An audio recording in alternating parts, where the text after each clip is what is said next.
fucking remakes. Yes, ladies and gentlemen, I am back again for another review, and pull up a chair and get comfy. I think this is going to be another long one. Well, kind of all my reviews are long, but yeah, I saw Red Dawn, the new one. I did not intend to see Red Dawn. I wanted to go see a good movie today. I wanted to. But lines for Black Friday were a little bit longer than I planned, even though I went out later in the day. And I'm working this afternoon. I'll probably leave to work when I finish this thing up. And so the only film I could really fit into my time period was not Lincoln, which I wanted to see because that's a 2.5-hour film, and the next showing wasn't for another hour or two later. So I had to see Red Dawn instead. And, I chose to. I figured, I want to see just exactly what they do with this film. I kind of didn't want to, on principle. And I guess we'll have to address that first, because this is kind of the 800-pound gorilla in the room. That's not directly part of the movie, but it actually makes the movie stupider. And what I mean by that is, originally this film was supposed to have as its main antagonists, it was to be the Chinese, the one nation on Earth which the United States can take as a credible military threat. Of course, if you're into the technical aspects of military and military affairs and diplomacy and all that stuff, you'd probably say it'd be doubtful the Chinese would have the capability of invading the United States. Not that their army is weak or anything; it's just that they don't have what they call force projection capabilities. They're developing it now, but that's mostly because for a very long time China was pretty much primarily only concerned with stuff directly on its borders. So they didn't acquire the refueling capabilities for their aircraft, a network of global bases and such, which the United States has, and which the Chinese are now developing. That's their new goal is to have this kind of force projection capability, which is why they're building aircraft carriers. They're attempting to set up bases outside of China. Sri Lanka, they're trying to develop a naval base there and such. So, give them a couple years, and they actually probably will have a very good force projection capability. But China's also somewhat picky. They only let a certain number of foreign films to be officially released in China, in which case, the original makers can make money. Of course, the Chinese really don't care too much about copyright laws. They are communists, so they kind of do view intellectual property as kind of, that belongs to everybody. So, while many, many, many, many movies are pirated, very openly pirated, in China, to make sure that their own domestic theaters or domestic industry is protected, they only allow a certain set number of films. And because of this makes studios very, very worried about what they're going to do. I think it's 11 foreign films. So basically, after they filmed this movie, they gave it the green light with the script and everything out like that. There's some debate whether the Chinese specifically said that they did not like what was going on, or whether the studio just kind of panicked. But they decided to stop the movie from being released, which was supposed to be released over a year ago, so that they could digitally... Actually, I think it was more than a year ago. I think it was 2 years ago this was supposed to be released. So they halted it. They decided to re-record a couple of lines and digitally alter every Chinese flag into a North Korean flag, which cost a shit ton of money, a shit ton of time. I mean, because in the movie, nowadays, pretty much every country, their soldiers wear a national patch on their right, either on their right, left, or both shoulders. It's kind of actually a relatively recent thing in uniforms, military-wise, globally. But nowadays, everyone wears basically their flag on their shoulder. So that means every single soldier in this movie originally had Chinese flags. So that means they had to basically redo half the movies to get a good-looking North Korean flag in there, let alone all the stuff in the background. So, my. So I hated them doing that just for that. One, it shows studios being, for political reasons, being afraid to talk about the subject. And then, of course, replacing it with North Korea, of all people. and this is where the problem comes with how it also affects the film. North Korea is not China. North Korea is a lot of experts have quoted this as saying North Korea is about 7 days away from starvation at constantly. They don't have a really good food supply, and their military. A lot of people like quote the numbers. They have a very large military, of course. They have about 1 million men under arms, and they've got a large number of tanks, a couple thousand tanks. Actually, I probably can pull up the Wikipedia info here.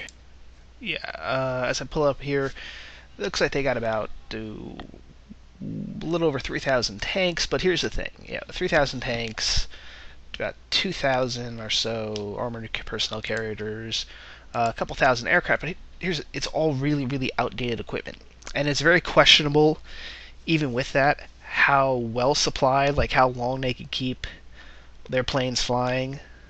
Like they might have, if I look over here on the where's Korean People's Air Force, it might say here that they have, they have grand total. They don't have a grand total number. God damn it, Wikipedia! I just want the grand total. Oh, total. They might have 1,500 aircraft total. 484 fighters, for example, according to Wikipedia. It's very questionable how much fuel they would have to keep 484 aircraft in the air. Like, they don't have that much fuel. And again, it's really outdated. Like, they still are flying a lot of MiG-20. I think they even have MiG-17s technically still on the rosters. So, they're really not that much of a threat. Yes, they can do... if they went to war with South Korea, it'd be a very bloody conflict. Like, you might get, for a short while, World War II level casualties on a daily basis. I don't mean you're going to get the same number of people total, but I'm saying, like, you'll have the same average losses per day that you're having in World War II or something. But it's a short but painful thing. Like, even the South Koreans, they have about 600,000 men. You could probably do with that. I mean, the North Koreans are conscripts. It's very, very questionable how well trained they are. They have a few well trained units, but on a large scale war, not a whole lot to have happen. They have absolutely zero force projection. Their navy consists of a handful of frigates, or not even that. I think one frigate and like a couple of corvettes, which are really, really tiny, small craft. It's a brown water navy mostly. Couple subs. No real way to project that force. No way to invade, and they really are already at full, like, they can't expand their army really. That 1 million men under arm is about as much as they could possibly muster. The United States has about 1 million people in the armed forces, but we can muster a hell of a lot more. Hell, during World War II, when the population was only maybe about 100 million, we mustered roughly 10% of our population into the military, so we had a 10 million man army. Considering we're now 3 times the size, if we really wanted to, we could probably, without going to the extremes of North Korea, we could muster probably 30 million men under arms. They might not be all very well equipped, but by God, we could probably get that many people. No problem. Well, some problem. But that's my point. Congratulations, North Korea, to just occupy. I mean, it took hundreds of thousands of troops to occupy Iraq securely. And in fact, they said it was under-occupied. That's part of our problem. So North Korea is going to have to do this with 1 million. Mind you, they're going to still have to keep a sizable number of troops home. I mean, let's say they deploy half their army to be in this phase. That's only 500,000. You could occupy a couple of states effectively with that, but that's it. And again, like I said, it's not like they can call up more men. They're pretty much tapped. You can maybe you can squeeze a few more, but it's going to hurt. And now you're only half the size in the U.S. Now again, with China, you could buy this a little bit. China has 1 billion people. They have an army roughly about the same size as ours, because they looked around and they basically said, we really don't need to maintain a larger army. So you could at least buy that the Chinese would have enough people to occupy large swaths of the United States. they go on a full war footing. They could probably call up easy. Potentially, they could call up to 100 million men if we're going to go by the 10% rule. If you're going to go extreme full-fledged war footing, 10% of your population, you could probably get that under arms. And that's pushing it, really, the 10% ideal. But even not, even if you only want 8% of the population, 5% of the population, that's 50 million. So you can kind of see my point. With China, it was more believable. With just North Korea, an army that has not had any war experience, like people say, oh, well, they fought in the Korean War. There's no one under uniform really that still has any experience. They might have like a couple of colonels or generals that are technically still in the books, but basically they sit around in an office just to get glory. But they're in their 80s. They're not out commanding any troops. They're just basically those types just kind of show up, and there's very few of them. So there's no living combat experience within the North Korean army. Their troops are very, very uneducated.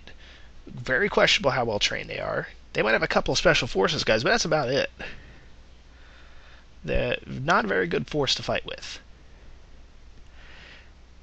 And in the film, they try to give it some justice. Well, I'll get into that in a second. But you can see my point here.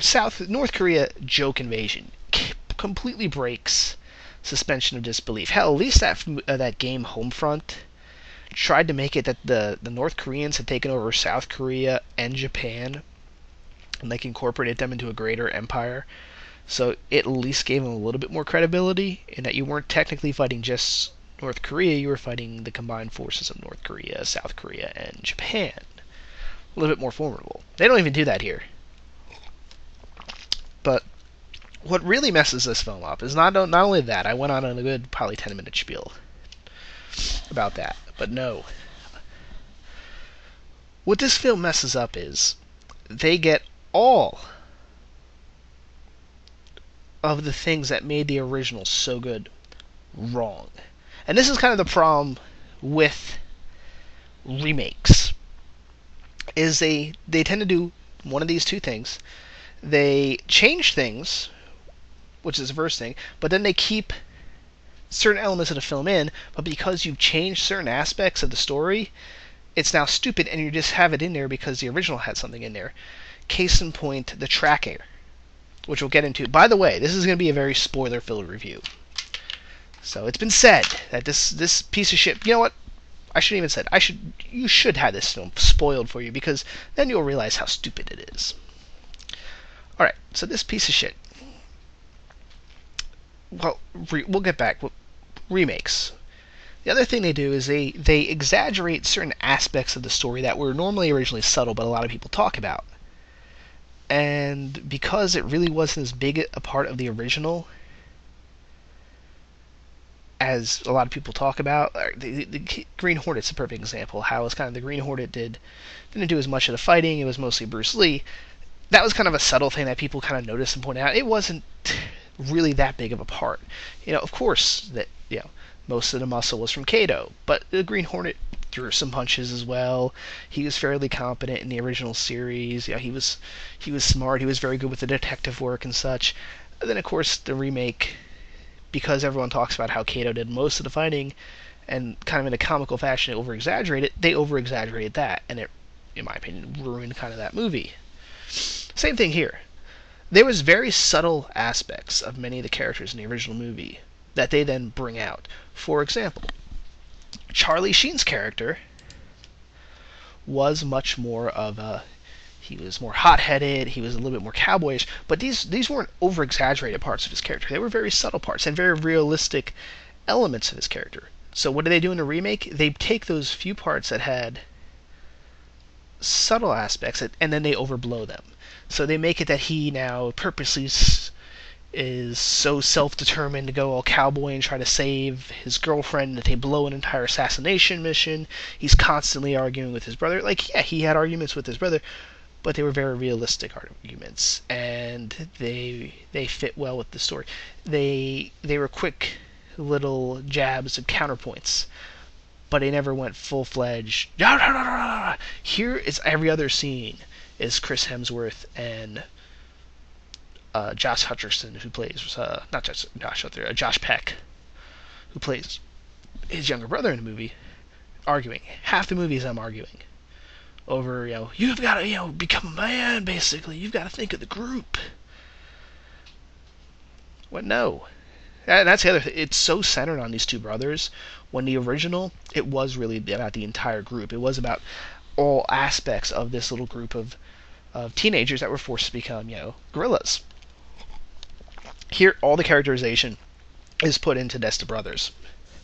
And it feels weaker for it, because it's not about then the group. It's about just these two brothers. And basically, this boils down to a thing of revenge. But the brother becomes the younger brother. You get annoyed with him because they over exaggerate that he's kind of self-centered. They want to try to do this character arc, but one, they kind of switch him to becoming a leader at the end. And two, you hate him. He gets annoying. He's got this stupid fucking haircut, this stupid fucking look. Sorry, Josh Peck did not do a good performance here for what was required for this role. He never got out of the teenager. He never got out of being the scared teenager part. Which, in the original, did a very good job of showing us that change. They were kind of like how these characters are, but only for the first quarter of the movie. After that, they began to evolve, and they became real, actual gorillas. Character-wise, you could see the change in those characters. It was a true, genuine change. Here, they stay the annoying fucking teenagers the entire time. And all you're saying is, I hope you fucking die. I like don't get me wrong, Chris Hemsworth's character is probably the most appealing. You like his character, because he's got his shit together.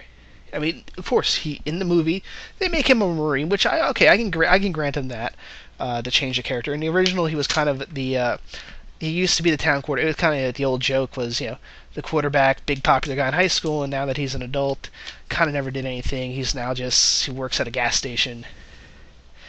Here, they make it that he went off and joined the Marines, and he's still an active duty Marine. I would have liked it. I think it would have worked a little bit better with his character if they made it he just got out. Because then he still has all the skill techniques, but then because later on you're kind of wondering why he isn't trying to leave to rehook up with the units, or rehook up with the main military forces. At least, if he was out, you could buy it more that he's just kind of become the natural leader. Because it was implied that he was just on leave. In the movie, not implied, they actually flat out said it. But at least it buys a little bit more why the group is able to be a little bit more militant. They get their training and they know a little bit more of the tactics. Okay, because someone there actually has some military experience. Okay, I can grant you that. That's a minor change I can accept for a remake. But man, the younger character Matt is just unbearable. He literally, at one point, they had this grand assassination plan where there's going to be a rally that the Chinese are going to hold. And by the way, though, the rally is hilarious because when they get the crowd is maybe 25 people, like 25 civilians there. There's more people on stage than there are.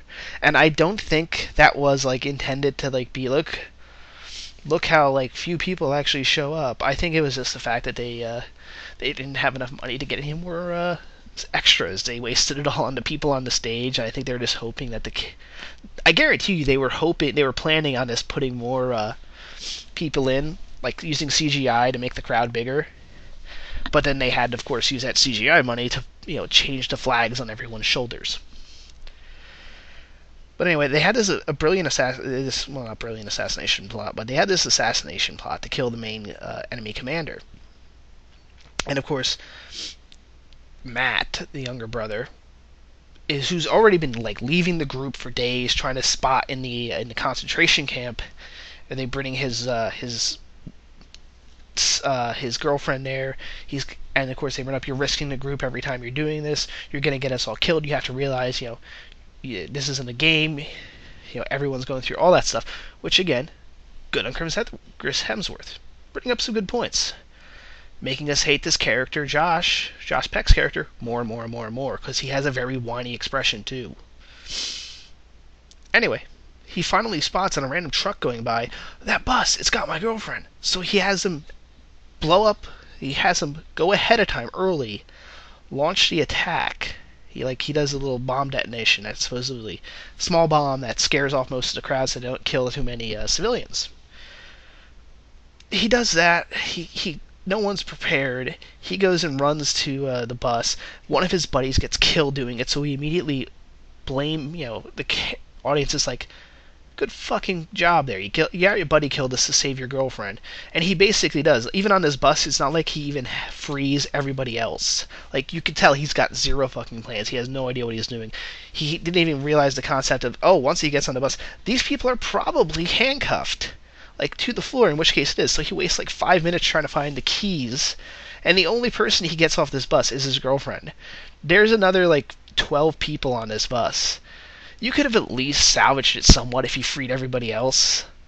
But no, she's the only one that gets free. So you absolutely loathe this character at this point. Before then, you were finding him annoying, but now you're like, I can't wait till you die at the end. And the annoying part is he's the fucker that lives. But I did like this. This is one good thing. Because this is kind of reflecting kind of reality, how people have like learned over the years. They apparently planted a bomb underneath the stage, and as they're about to like initiate, okay, oh crap, he blew it up. Time for us to move ahead with our plan. They go to kind of hit the bomb, or I think it's implied to hit the bomb, but nothing's happening, and they're kind of standing there going, and the commander just pulls out like the disarmed bomb from behind, as he sees Chris Hemsworth in one of the windows. Just pulls it out and like shows it to him.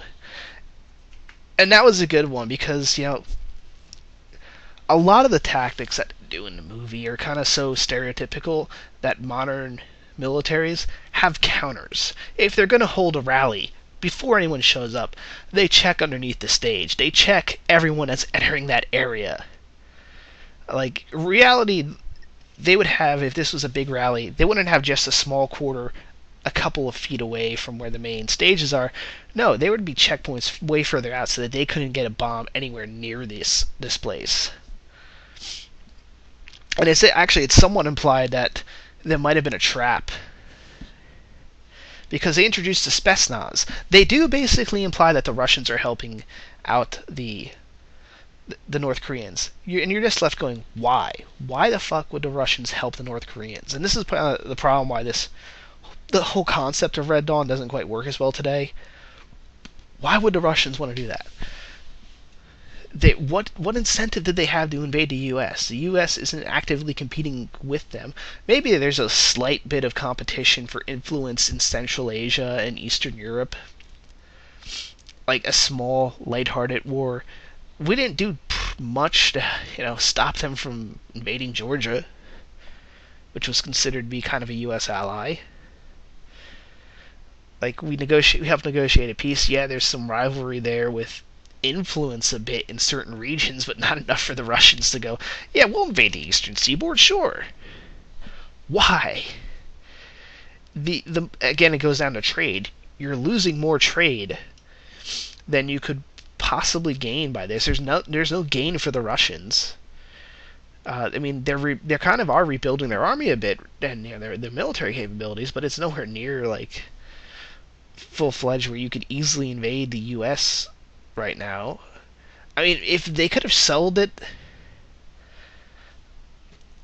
I'll actually get to what I was about to say, because the other thing is that since I brought up the whole trade thing, how the fuck is North Korea not invaded by anybody else? I mean, they're trying to bring up that there's another recession in Europe, and that they're kind of all broken down too, so I guess that's implied why no one's helping us. You figure, though, with the war, I mean, the Great Depression preceded World War II. Depressions, once you go into normal economics do not function in total war situations. One of the people always kind of go with, some economists always go how the Third Reich should have collapsed and all this stuff, but it didn't economically, because you're in a total war. You break the supply and demand in those situations. When it's survival total war, basically supply and demand doesn't exist. It's only demand and you make it. As long as the resources exist, it gets produced. Normal finances don't no longer function. So if there was a massive war in the United States, you can guarantee massive fucking rearmament in Europe, there would be help on the way. Now you could have maybe sold it. Well, you could have maybe sold that part, saying that the Russians were now taking advantage and starting a war in Europe. So the Europeans are occupied with fighting the Russians over Eastern Europe. That would have been a little bit more okay. Then maybe I can buy I can see the Russians trying to regain their old empire and the rest of Europe going no, but because they're duking it out, they can't send the rest of NATO can't send any help our way. But here's the other thing: where the fuck is China now? Because you took China out of the equation. The United States is, I believe, China's biggest trading partner. If North Korea just invaded, China used to be like, what the fuck are you doing? You know how much you are costing us so much fucking money right now. You're destabilizing the world, and frankly, we don't want you as this kind of actual power. It's time for us to smack you down. And you've probably put most of your armed forces overseas anyway, so you're now an even more tempting target. Why aren't the South Korea... Hell, screw the Chinese, who would just, they would completely overwhelm North Korea, no problem. Why aren't the South Koreans taking advantage of this? Close U.S. allies getting invaded, but as a result, North Korea much less defended. It doesn't say anything about the South Koreans have been abandoned, or it doesn't say the South Koreans are overrun or anything. You figure the South Koreans would go, it's on. It's time for us to strike. They don't have we can get this over real quick now. Their forces are exactly equal to ours, and we have much higher quality. In fact, they probably have less troops now. South Koreans could probably overwhelm them with just numbers. They don't explain any of that part. Again, this is the problem with bringing up the North.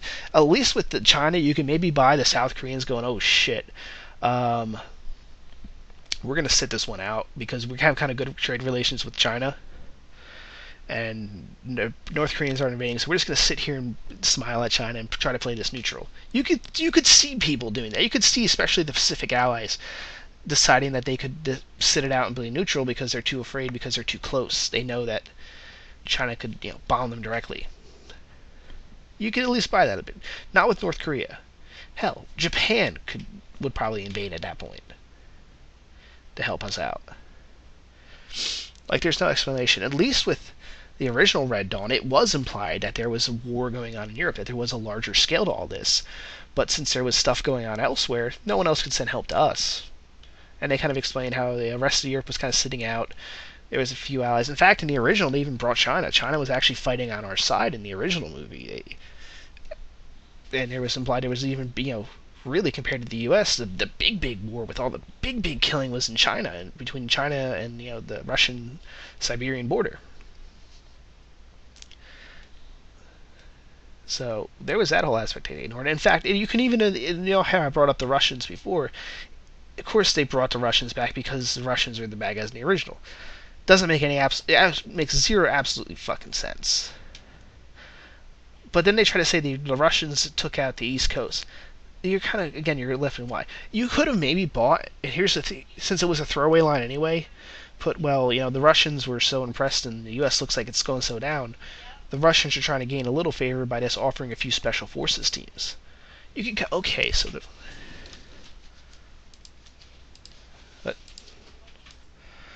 sorry about that, I had to pause the recording there for a second. Yeah, so you could have bought, okay, the Russians are getting a little bit involved. They're not in full-fledged war. The U.S. isn't going to retaliate for a few special forces guys being here. You could buy that. Again. But it's time again, and that's just basic concept. Now that's the broader aspect. Let's get into a little bit more of the details why this piece of shit is so horrible. The original, and this is kind of great with, actually this works with both of the John Milius 80s films remakes that have come out recently, both Conan and this.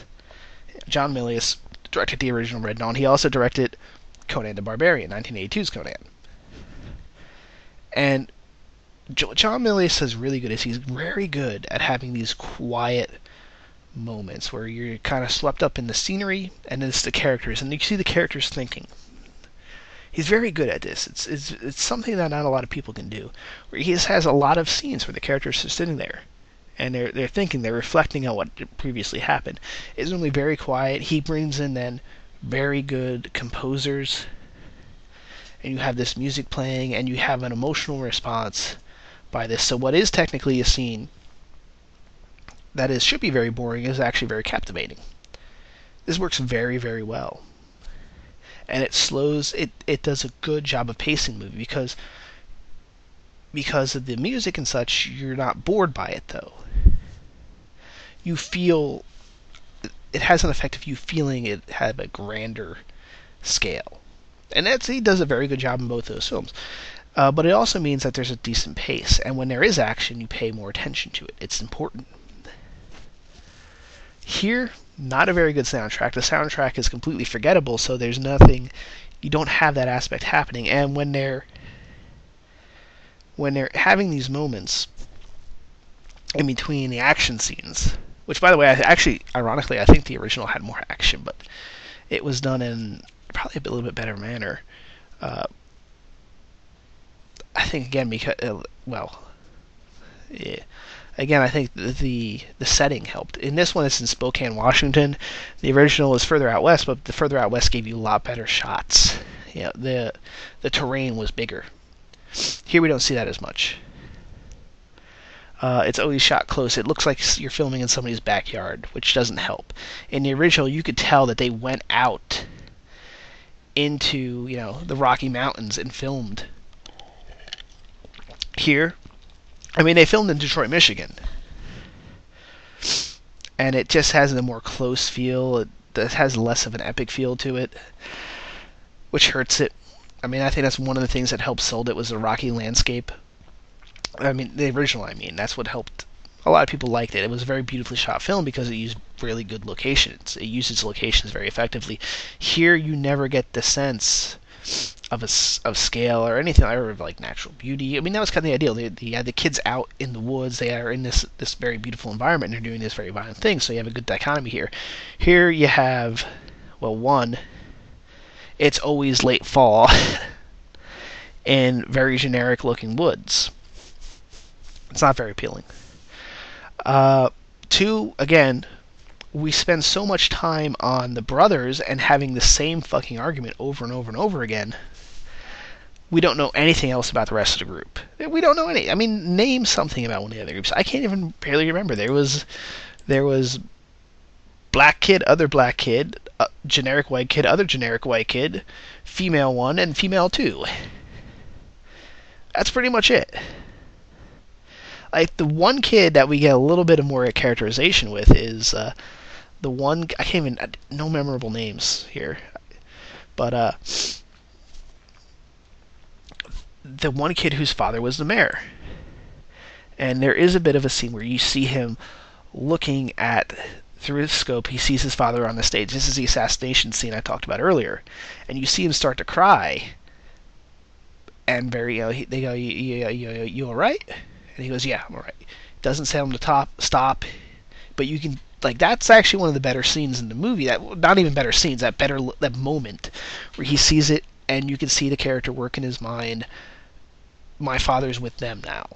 I am doing this. I'm gonna continue and hold my post. He doesn't say anything about it. It's like the only time they do this, really. Everywhere else, they're gonna stop and talk about it. And he continues. Just the way he stops, he has the tear. Again, we don't see much happen with this character later on, though. So bad. The action's not even that good. It's hard to talk about how good the action. It's generic. Not that good, not that memorable. It's kind of having the same Total Recall situation where, the Total Recall, the remake, action was meh-ish. It had some good moments in it.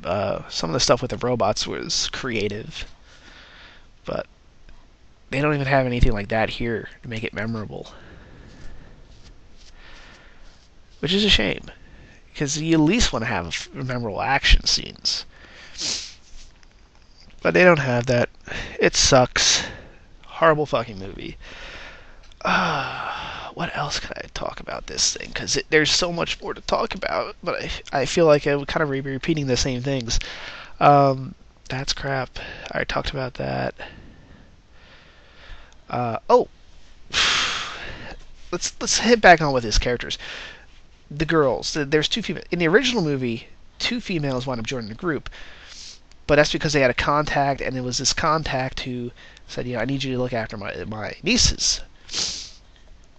And there was a lot of character. You could tell that these two female characters were traumatized. How it was basically implied that they had been raped by Russian soldiers. Here they're just love interests. They're really just there for the two male characters to kind of want to bang. Well, actually,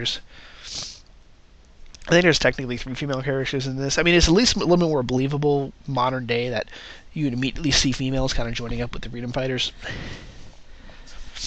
and be immediately part of the group.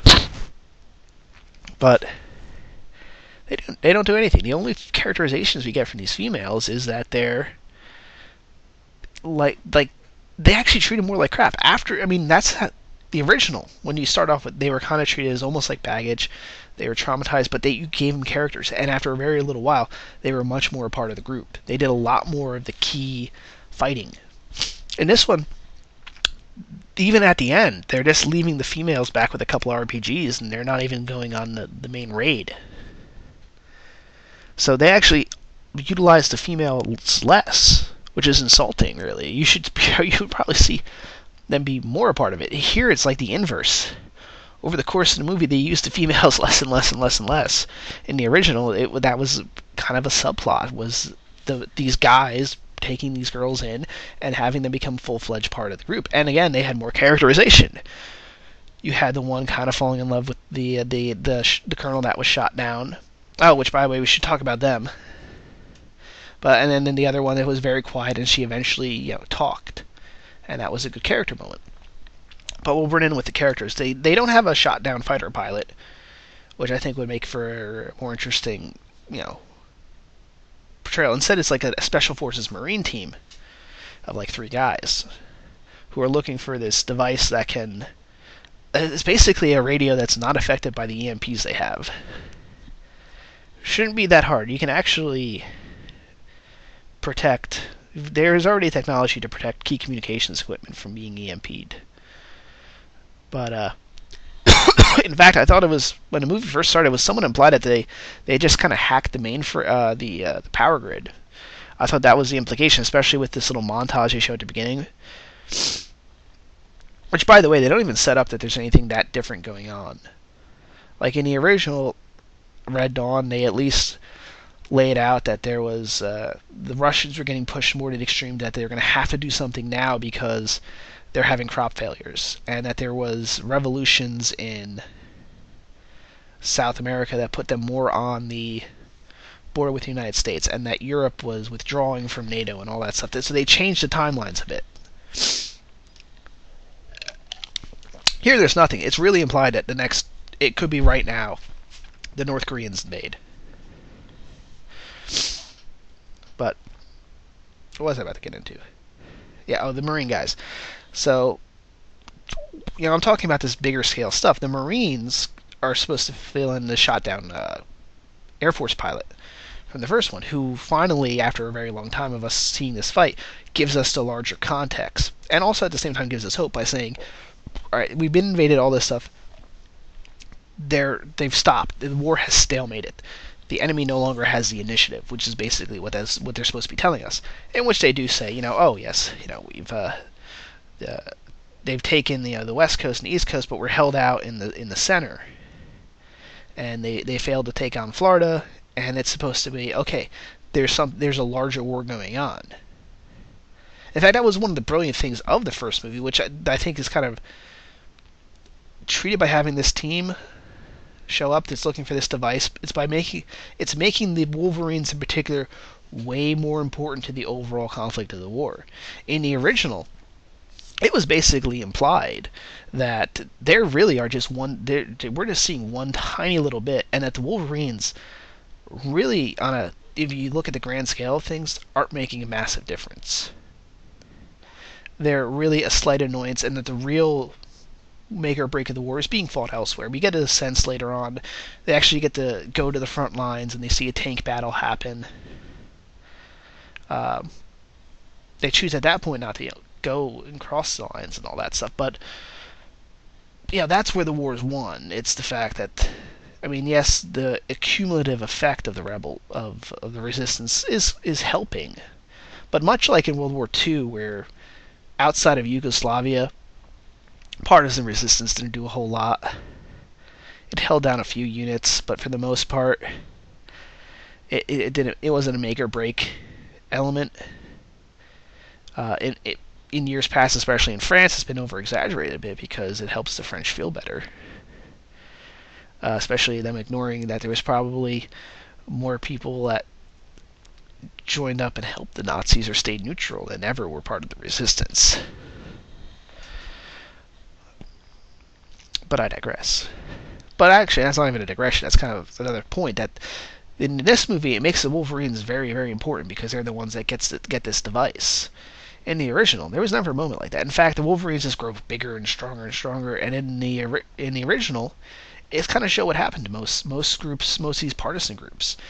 They eventually kind of wither down. Maybe new groups will pop up and help out, but by the end of the original, they were wiped out. They were all spent up, and the brothers had it was very somber, very good. I think even if you criticize the original film, you liked the ending and how they did the ending with the two brothers. Is they basically go on a suicide mission and they both do die. They die in each other's arms. They kind of sit there and there's the end with Patrick Swayze holding Charlie Sheen, who's basically implied he died at that point, and Patrick Swayze himself is slowly dying of his own bullet wounds. Probably within a few minutes he'll pass out and pass away. There's hope because it's implied the other two members of the group safely got away. They made it back to the lines, and then, of course, at the end it shows after the war where they finally erect a memorial to them. We don't get that here. Instead, what we get at the end is the Russians, which basically remain a non-element. In fact, even their commander, they introduce their commander, but he never talks. He never does anything. We just see really a couple of moments, and when we do rush, half the time, I guarantee you half the audience didn't even realize when there was Russians and when there were supposed to be North Koreans there, because it's a very subtle uniform difference. But there's no threat from these guys. In the original, they had that scene where they had the commander, they introduced him, the Spetsnaz commander, and he had the speech about how they're going to do things differently. And then they had the tracker scene where they showed that the Russians were now being, really, that these guys are really good. They're deceiving. You want to see somebody, they're a legit threat. We never see that. We see the Russians really at the end, during a raid on a police station, they stab the one guy with the tracker. They kind of let him run. And the next scene, they kind of attack one of their secondary bases where they're kind of hanging out. That's it. And it's really hard to even tell. It's very quick. In the original, it was near the end, but it wasn't the end. It was just meant to show, oh wow, these Soviet special forces guys, they've got the equipment. They don't joke around. They're very creative, and they also used one of the characters they knew was vulnerable. Where it was a character they said he got caught, they tortured him, and they kind of used, threatened his family with implanting him with a tracker. Here, you don't have that. You don't have a person in the group turning, which I always thought was a good element in one of these. Is that in real life, a lot of these partisans, especially back World War II style, even today, you have traitors. You have people that get tortured, turned. Their families are held. And in the original movie, that was what part of the element was. Here, it's literally at the end, they realize one of them's caught. This is how the movie ends. Mind you, the scene before is, okay, the Russians, they got the communications equipment. They're at an apartment. They're just holding up right afterwards. There's a little scene where Chris Hemsworth goes, "Good job, brother." He walks, and then he gets shot in the head randomly. Undignified death for the most likable character in the movie. And they escape. They use their little. They have some booby traps. They escape from the Russians, and they figure out, one, they immediately start looking at the one guy that got stabbed, and like, how would they know? You! Let me see that shirt where you got stabbed. Mind you, they're carrying this communications equipment, this radio that they stole. The first thing you would assume, wow, they must have a tracker on this. That makes sense. No, instead they immediately look at the guy's scar. They goes, that's not a knife wound. They stuck you with something like a tracker they do with dogs. It's so rushed. It's horribly done. It's ridiculously done. You're like, the only reason you would look like that, you would look there, is one, you've heard rumors of this thing, which they never show. Or two, you read the script. Yeah, we have a character that read the script, basically. So they immediately, and they're questioning one, and again, it's not like it was in the original where the character did knowingly betray them. He just got stabbed a few minutes ago. It was quite clear that, a few hours previous, it was quite clear they didn't know. He just kind of goes, well, give me a pack, and I'll go. He'll go. And I'm thinking here, oh man, there must be another 30 minutes of this movie. It's kind of shown, so he's implied he goes off to the woods and gets captured. It's implied. He kind of runs off. But no, the next scene is them talking. The special forces guys get they get picked up by a helicopter. They offer to take the kids to freedom, which I thought they were going to do. And again, they've ruined it by not having one brother survive and the others get killed, when the original ending was way, way more good, where it kind of shows right up to the end, what would have been, Patrick Swayze's character being Big Brother up to the end. And he still remains Big Brother at the end. In fact, he may be more of a Big Brother at that last scene than he ever was before. And that was kind of just finally to show maybe his characterization. They don't do that here. Chris Hemsworth just randomly dies, gets shot in the head. Josh Peck survives that scene. He gets offered to leave, which I immediately started hating that then. He was the character I loathed the most. I didn't buy the bullshit that he changed. And he goes, no, I'm going to stay. We're going to get stronger. Where it was, implied in the first one how the Soviets did wear them out, but this, they gave them such a good run into money that they kind of earned their right to get to freedom, and eventually the U.S. won. Not here. They start rallying up more men. When you're kind of wondering why they didn't do this earlier, he starts rallying up more people. He said, "No, I'm going to stay," and he gives the speech his brother gave when they first started off. And they're constantly shouting, "Wolverines! Wolverines! Wolverines!" There was never that much crap screaming of Wolverines. There was one scene in the original where the kid goes, "Wolverines!" And that was kind of when that character had gone loco. So it was never, again, that's part of the remake curse, is they take this one small element out of context, put it all over the movie, and it's not as good because it doesn't have the context it had in the original. But so they do that. So there's one. So he's speaking to a group, and then it shows them kind of storming, they're storming the Bastille moment, where they storm the concentration camp where they've been taking all the political prisoners, which was something they did much, much earlier in the original, which made more sense because that would be one of the first places you'd want to hit. But they kind of just end it right there, and you're kind of left, and including one of them just like waving an American flag at the end. You're like, really? Oh. You have this type of moment when the original had such the opposite moment. It was a somber moment the movie ended on. A good reflection. A much more realistic moment. Such a horrible piece of shit. Again, and if you just... Literally this happens in less than 5 minutes. It's literally a couple minutes from when they leave that kid in the woods. So there was no point to him story-wise, and there was no point to the tracker scene. They could have done any number of other things to have the Russians track them back to their safe house.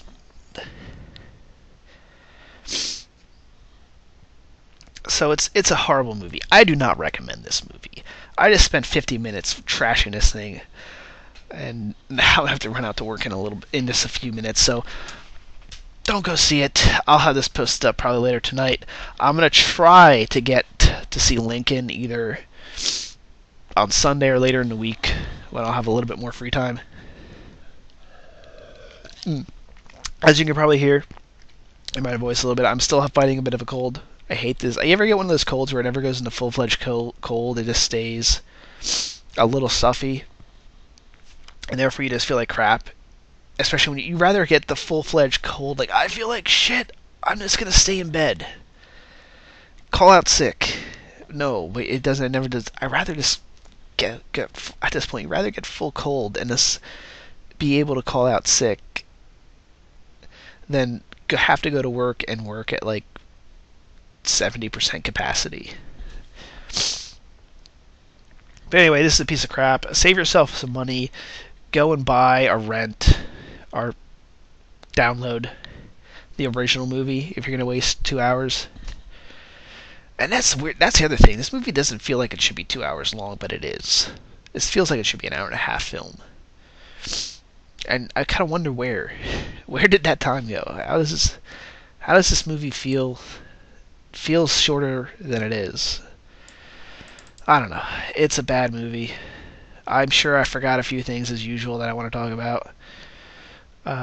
Oh yeah, one thing, because I know there's going to be some like armchair generals kind of complaining about the fact that the military equipment, they were supposed to originally be Chinese, so of course the military equipment they're using is about out of date.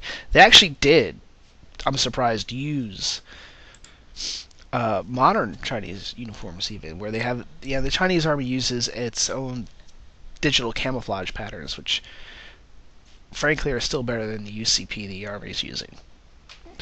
It's because everything's better than the UCP. The ACU uniform itself, like the cut and all that stuff, is fine, but the camouflage. There's a reason the army's actually ditching it, and they're looking by the end of, maybe not by the end of this year, but by the end of next year, start to adopt a new camouflage pattern. But like they went to the lengths of getting that, because that couldn't have been easy to get. I don't know, maybe if you're buying in bulk, you might have just been able to buy from the same manufacturer. But still, they went to the effort of getting the actual Chinese military uniforms. They weren't able to get, they were using mostly like AK-74s or slightly more modern AKs, which actually the Koreans would be using older style AKs. But they're wearing Chinese uniforms. North Koreans wear this older, like very 60s style Soviet era uniforms.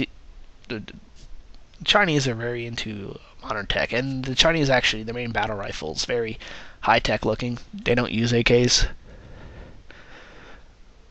But I'm sure there's people that are going to be complaining that the main vehicle that the North Koreans are driving in are Humvees, which, yes, for them being North Koreans, Humvees, they would not use Humvees. They don't have Humvees.